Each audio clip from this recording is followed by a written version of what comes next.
fulminante. Descubrí que había dejado algo escondido en la pared de su despacho. Un secreto que destruiría todo lo que creí que era verdad sobre nuestra familia. Y lo peor, mi hijo estaba involucrado en todo eso. Pero antes de continuar, checa si ya estás suscrito al canal y escribe en los comentarios ¿desde dónde estás viendo este video?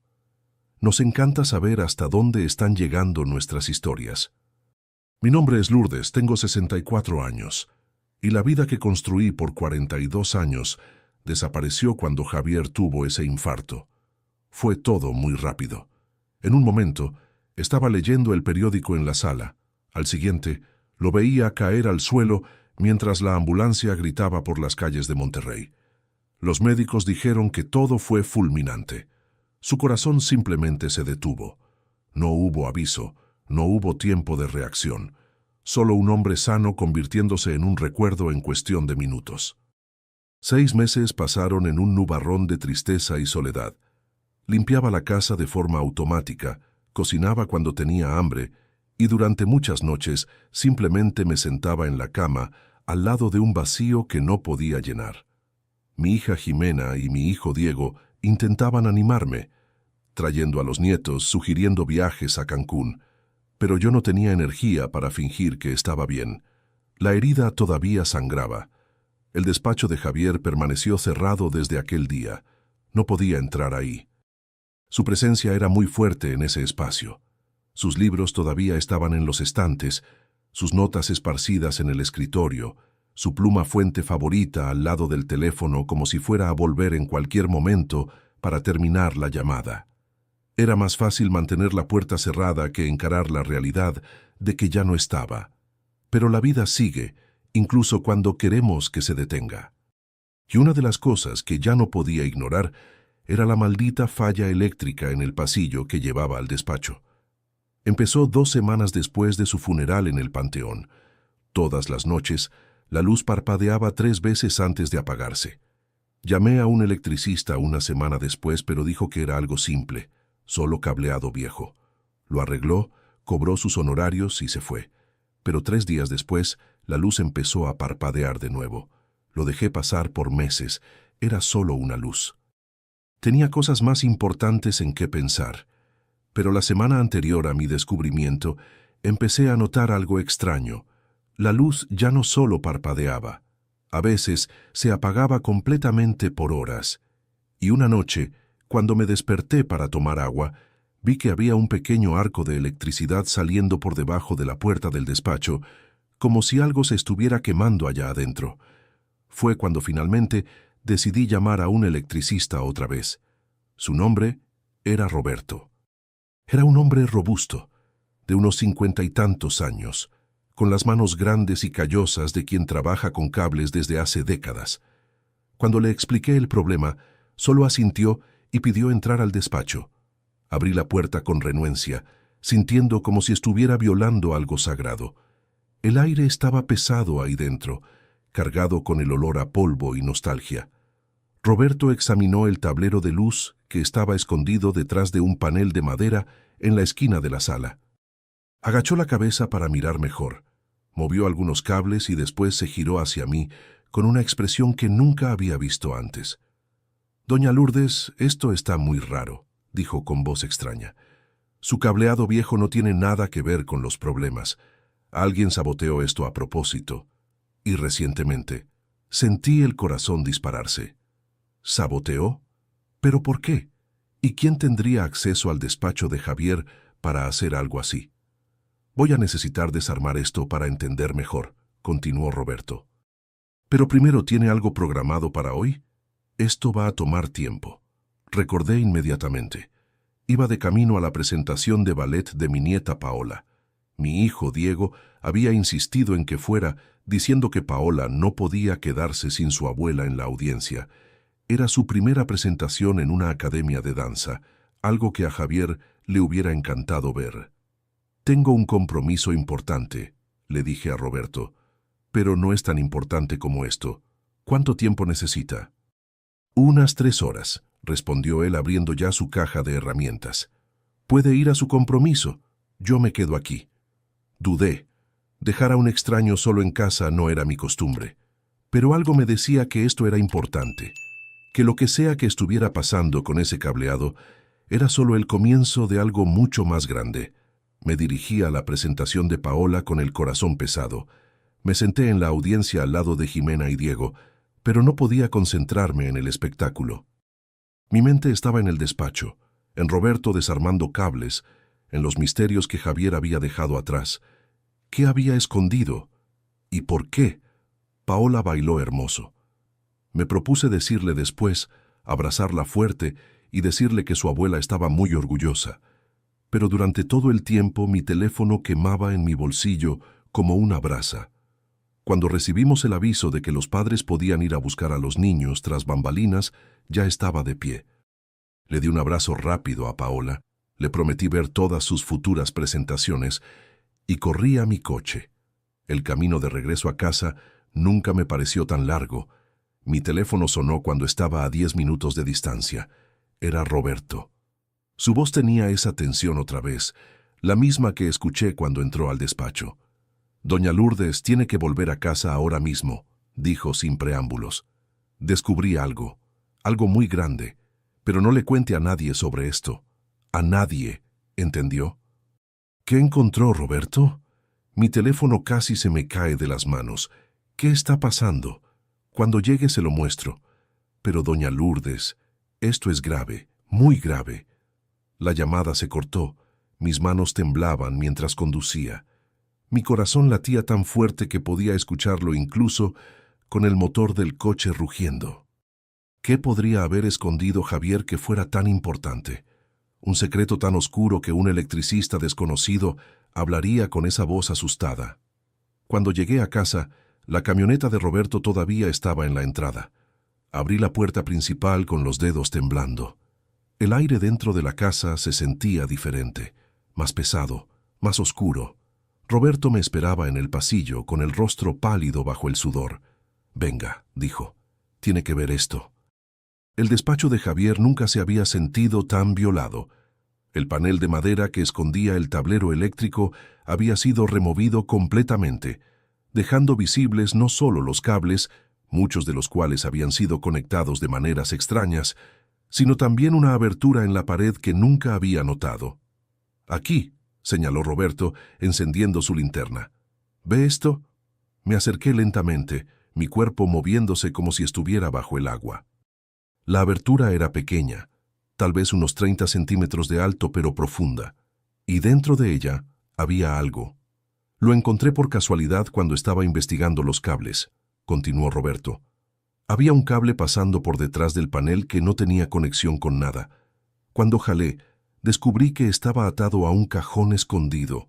Su cableado saboteado era solo una distracción. Alguien quería que nadie descubriera esto. Dentro de ese pequeño cajón de madera había una caja de metal oxidada. Y dentro de esa caja, documentos, pilas y pilas de documentos con la letra de Javier. Mi esposo era un contador respetado en la Ciudad de México. Había trabajado por 40 años con números, con registros, con la confianza de sus clientes. Pero esos documentos no parecían ser registros normales. Empecé a leer y con cada página sentía como si una parte de mi alma estuviera muriendo lentamente. Transferencias bancarias irregulares. Cantidades que salían de cuentas de clientes y llegaban a cuentas internacionales de las que nunca había oído hablar. Notas con su puño y letra, fechadas hace 3 años. Diego no sabe nada todavía, pero tiene que saber que heredará esto. Necesitará saber qué hacer cuando yo falte. Diego, mi hijo de 38 años, que trabajaba como abogado, que se había casado con una mujer llamada Aranza, que nunca me había caído bien, aunque ella fingía ser encantadora. Había más. Documentos con firmas de clientes, pero la letra era de Javier. Cifras alteradas, desvíos de capital, crímenes tan obvios que me pregunté cómo nadie se había dado cuenta. «¿Doña Lourdes?» La voz de Roberto pareció venir de muy lejos. «¿Se encuentra bien?» No estaba bien. Estaba lejos de estarlo. Mi marido, el hombre con el que compartí 42 años de vida, que me daba un beso en la frente cada mañana antes de irse a trabajar, que lloró cuando nació nuestro primer hijo, que bailaba conmigo en la cocina mientras hacíamos la cena. Ese hombre era un criminal. No solo eso, había dejado pruebas. Había dejado todo esto aquí para que alguien lo encontrara. «Hay algo más», dijo Roberto, señalando otro compartimento que no había notado. «Esto parece ser un diario». Un diario encuadernado en cuero café, con la inicial J en oro en la portada. La portada de un diario que yo le había regalado a Javier por su cumpleaños hacía 5 años. Con los dedos que no reconocía como míos, abrí aquel diario.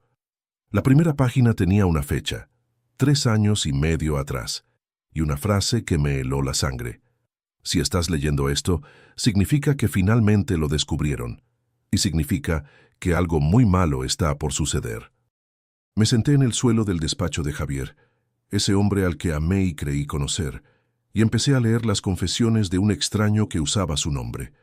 La historia que contaba era la de un hombre desesperado, un hombre que había tomado una mala decisión años atrás y que había pasado 3 décadas pagando por ella.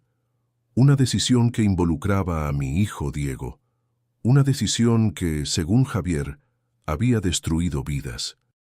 Y ahora, 3 años después de que Javier escribiera ese diario, ese mismo hijo se había casado con una mujer cuyo nombre aparecía varias veces en las notas de mi marido, una mujer que tenía acceso a sus cuentas bancarias, una mujer que, según los últimos escritos del diario, había amenazado con exponer todo si Javier no seguía ayudando con las transferencias ilegales. Mi corazón estaba demasiado acelerado. Mis pulmones no podían respirar bien. «Tengo que llamar a la policía», dijo Roberto sosteniendo su celular. «Esto es un delito, doña Lourdes. Lavado de dinero, tal vez fraude». Levanté la mano temblando. «Espere. Déjeme leer todo primero. Necesito entender esto antes de...» «¿Antes de qué?», preguntó Roberto suavemente. «Antes de destruir a mi familia», estuve a punto de decir, pero no pude pronunciar las palabras. Pasé las siguientes 3 horas leyendo el diario de Javier como si leyera la confesión de un hombre que estaba muriendo, porque en esencia era exactamente eso. La historia comenzaba en una cafetería en Coyoacán. 25 años atrás, Javier había conocido a un hombre llamado Marcelo en un curso de actualización fiscal. Marcelo era carismático, vestía de traje fino, siempre con historias interesantes sobre negocios e inversiones. Se hicieron amigos, pero Marcelo no era solo un colega.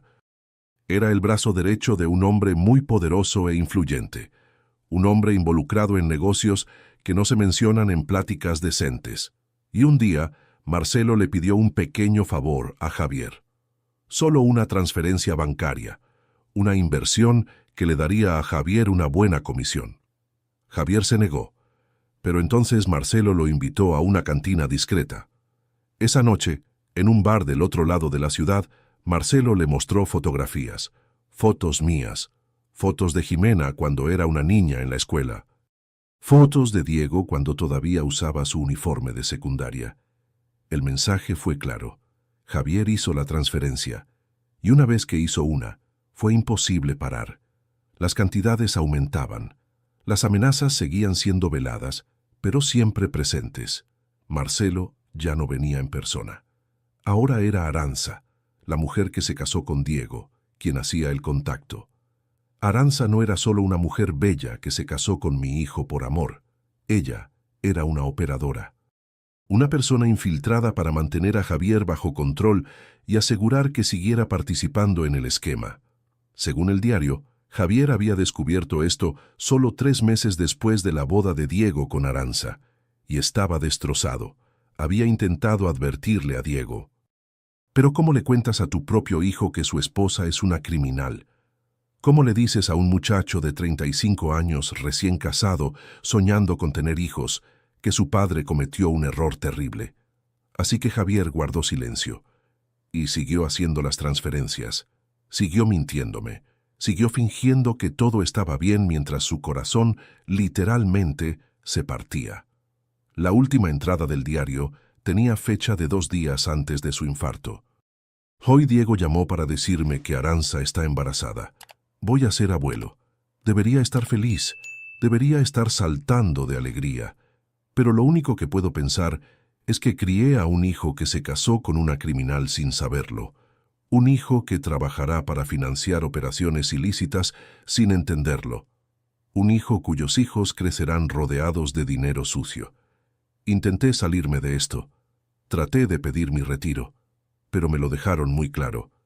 La única forma de salir de esto es muerto. Entonces voy a morir. Preparé todo.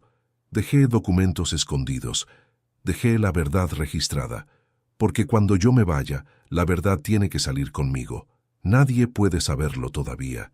Si la policía se mete, irán por todos. Por mi querida Lourdes, por mi hija Jimena, por mi hijo Diego. Moriré en silencio, pero dejo esto aquí como una última forma de amor. Para que, cuando llegue el momento adecuado, cuando todos estén a salvo, alguien pueda venir y descubrirlo. Alguien pueda entender que no fui el villano de esta historia. Fui solo un hombre que amaba demasiado a su familia, como para ponerlos en peligro. Te amo, Lourdes. Perdóname. Solté el diario con las manos temblando. Roberto había salido de la habitación para darme privacidad. Estaba sola en el despacho de Javier, rodeada de secretos que él cargó solo por 3 décadas. Sola con la comprensión horrible de que mi marido había saboteado su propia salud, que había llevado una vida de mentiras, solo para protegerme. El pecho me dolía, como si el infarto hubiera sido mío, no de él. Pasé la noche leyendo todo de nuevo, cada documento, cada nota, cada confesión. Roberto se ofreció a llamar a la policía, pero le pedí que no lo hiciera, al menos no esa noche. Necesito tiempo, le dije. Necesito pensar qué hacer. Él aceptó, aunque con dudas. Me ayudó a guardar todo de vuelta en la caja de metal y a poner los documentos en una bolsa que nadie reconocería. Le dejé una nota de agradecimiento y una cantidad generosa de dinero sobre la mesa. Él entendió que era por su discreción. Cuando salió, cerré la puerta con llave y me senté en la cocina a oscuras con un café que no podía tomar. ¿Qué hacer? Llamar a la policía significaría destruir a Diego. Significaría que mi hijo tendría que elegir entre su carrera como abogado o su vida personal. Significaría que su hija crecería sabiendo que su madre era una criminal. Pero no llamar a la policía significaba dejar que los criminales siguieran operando. Significaba que mi esposo había muerto en vano.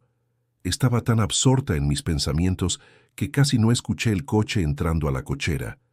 Eran las 2 de la mañana. Miré por la ventana y sentí que el estómago se me hundía. Era Diego. Y Aranza venía con él. Mi hijo nunca venía a casa a esta hora sin avisar. Algo estaba muy mal. Abrí la puerta antes de que tocara el timbre. «Mamá», dijo Diego con los ojos rojos e hinchados de tanto llorar. «Mamá, vinimos porque algo muy malo está pasando».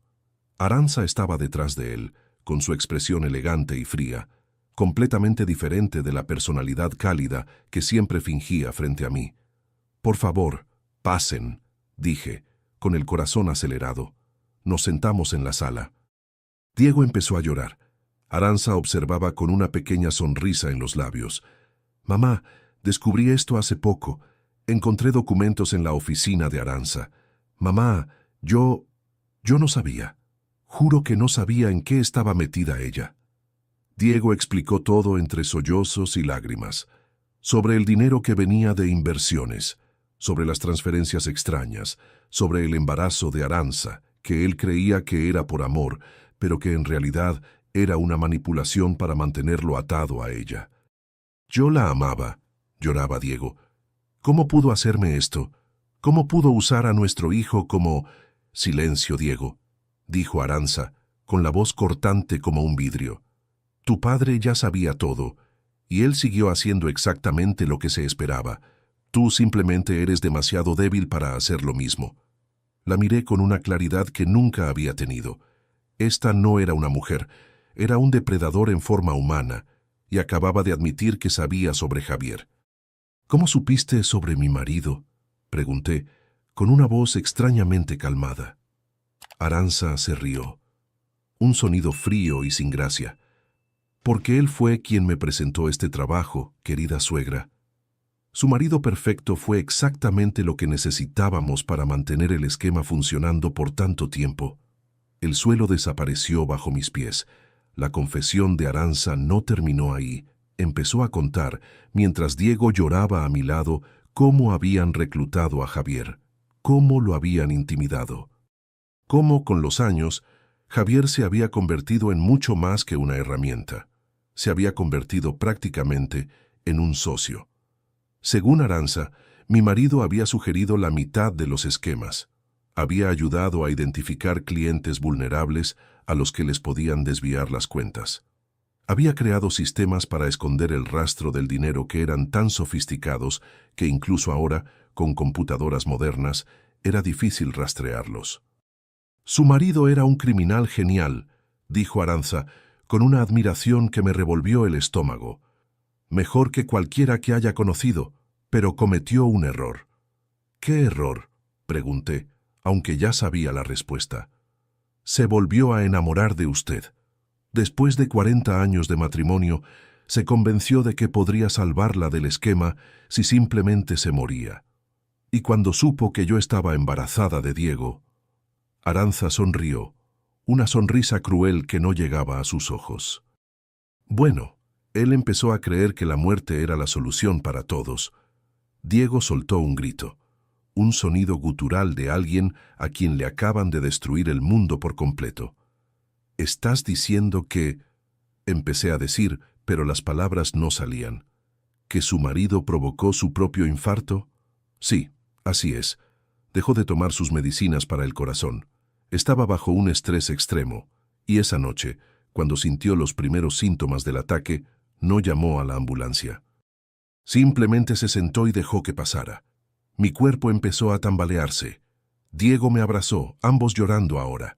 Pero hay un problema, doña Lourdes, continuó Arantxa levantándose.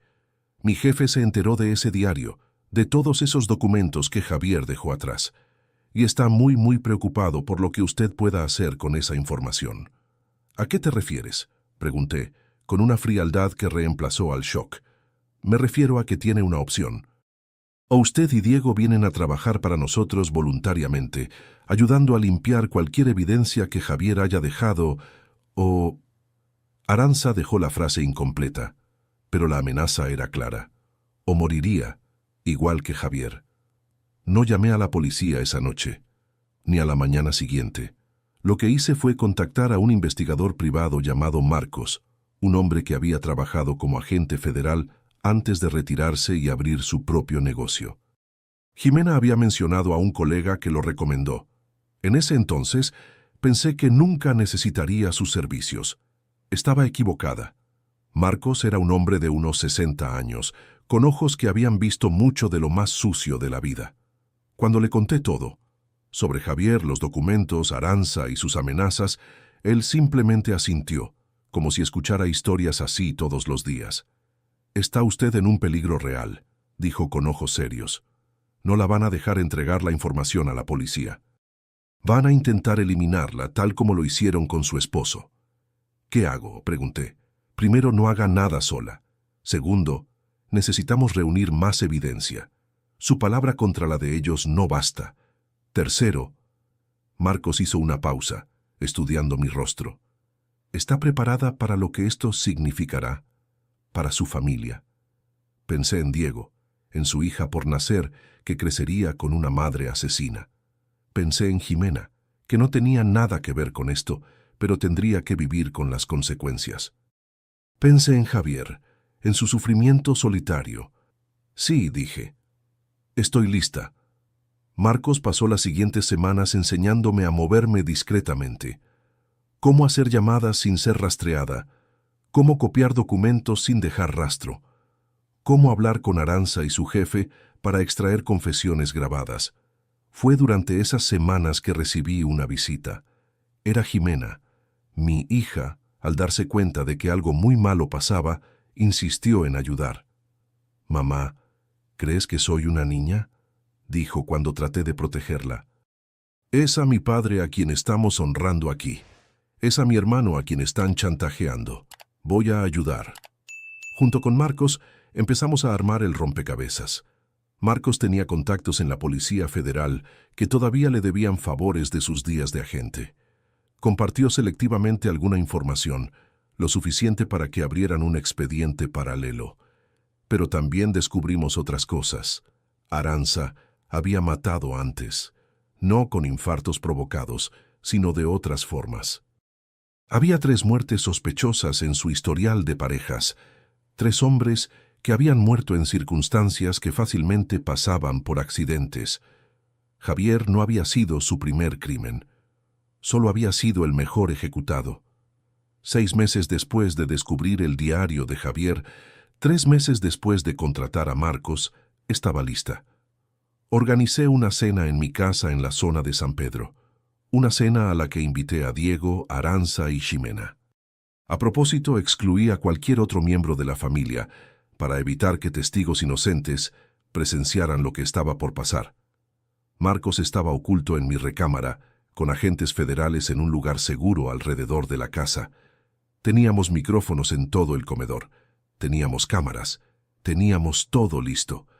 Cuando Arantxa llegó, traía su sonrisa de siempre, esa máscara de mujer elegante y sofisticada que había perfeccionado por años. «¡Qué cena tan encantadora, doña Lourdes!», dijo sentándose a la mesa. Observé a Diego, mi hijo, sentado a su lado. Él sabía lo que estaba pasando.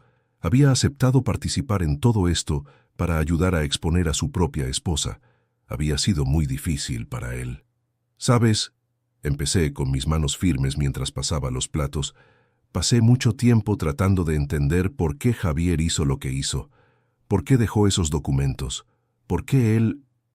«¿Ya por qué se murió?», completó Arantxa casualmente, cortando su corte de carne. «Exactamente», dije, y después entendí. Él quería que yo supiera la verdad, quería que yo protegiera a nuestra familia.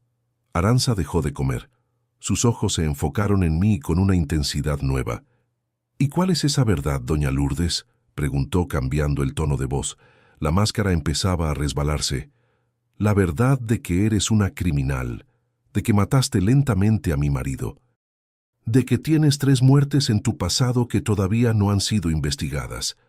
Arantxa se levantó bruscamente de su asiento. «No tienes ninguna prueba, vieja. Nada de esto va a llegar a ningún lado. Y si vas a la policía, tu hijo también estará comprometido». «Él estará...» «¿En dónde?», pregunté.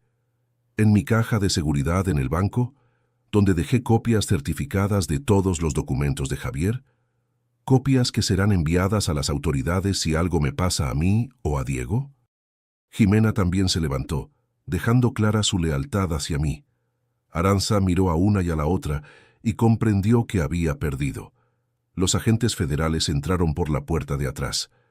Arantxa no se resistió. Simplemente se volvió a sentar, con esa sonrisa todavía en la cara como si todo esto fuera un juego. «Es usted inteligente, doña Lourdes», dijo mientras le ponían las esposas. Su esposo también lo era. Pero la inteligencia no significa que vaya a ganar. Mi jefe ya está siendo localizado por la Interpol, interrumpió Marcos entrando a la sala. «Gracias por confesarlo todo. Fue muy útil».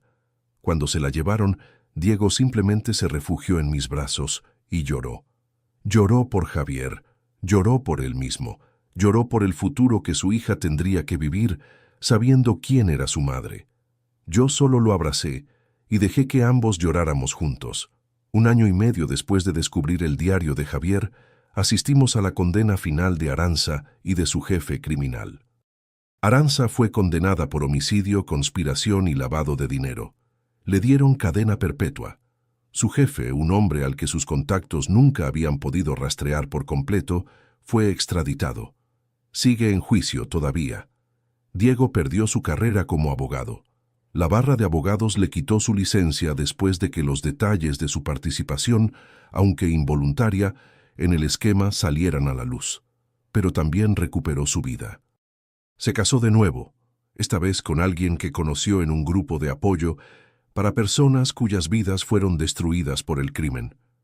Tienen una hija juntos ahora, bautizada con el nombre de mi madre.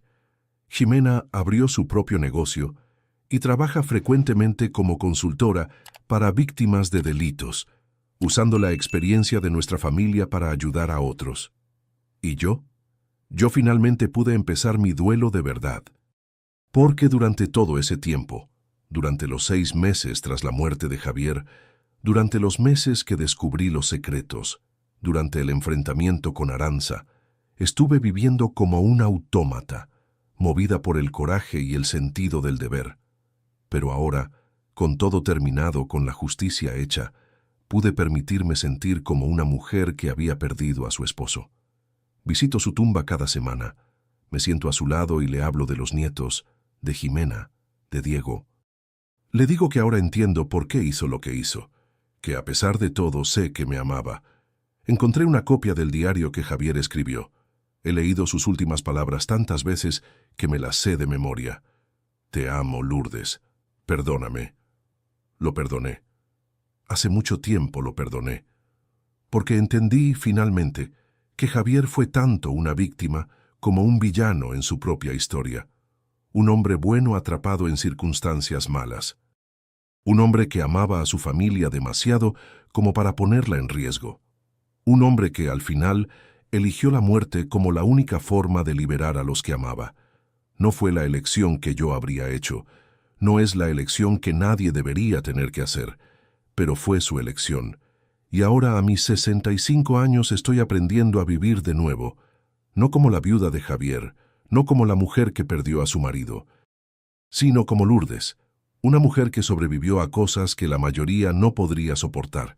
Jimena me convenció de volver a hacer las cosas que amaba: baile, pintura, voluntariado, cosas que había dejado atrás cuando Javier se fue. Paola, mi nieta, sigue en sus clases de ballet. Asisto a todas sus presentaciones, siempre con un lugar vacío a mi lado. Un lugar para Javier, para el abuelo que ella nunca conocerá, pero cuyo legado de valor cambiaría su vida. Porque esa es la verdad que nadie dice sobre los secretos.